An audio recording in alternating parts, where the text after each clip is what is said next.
There are some really big changes coming to the motor industry. One of the big changes is in how we actually own vehicles. And in fact, do we own vehicles? A lot of people now are buying their vehicles on lease plans, and that makes it very difficult for them to do anything with them. They've got to keep them in pristine condition. They certainly can't customise them. They can't make them their own. But it does take a lot of the hassle of ownership away. Now, longer term, car companies are looking at how they can increase the amount of revenue they get in for cars, and also extend the life of cars. There's increasing scrutiny on how long cars last, how long all sorts of products last, and they need to make things seem durable and reliable. The car industry has often relied on mass production, and that means they sell a car, and then to earn more money they've got to sell another car, and so on, and it never ends. If the car companies retain ownership of the car and lease it to you, that means they've got an asset that keeps paying longer term, and that brings up some interesting possibilities. Now, one of the first companies to embrace that was a very small company called River Simple, and it's worth looking into what they're doing. But if a car company retains ownership of the car, that means it's worth their while fixing it and upgrading it.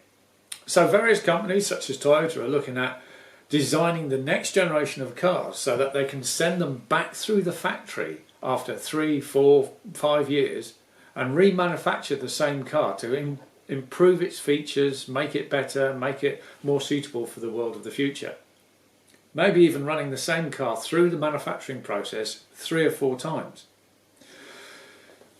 So that means that we have a lot less wastage. We don't need to mass produce so many cars constantly and throw away old cars, which has got to be a better thing for the environment. But it does change the entire concept of car ownership.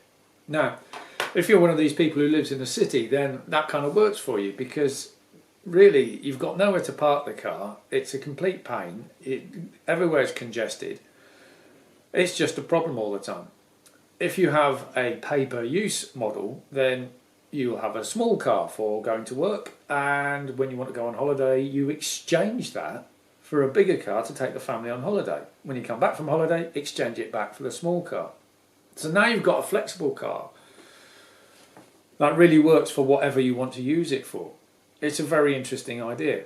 Now, those of us who don't live in the city, we need transport that's available on demand whenever we need it. It's a different model, and I think ownership is the best way for that usage case. But now more people live in cities than live out here in the real world.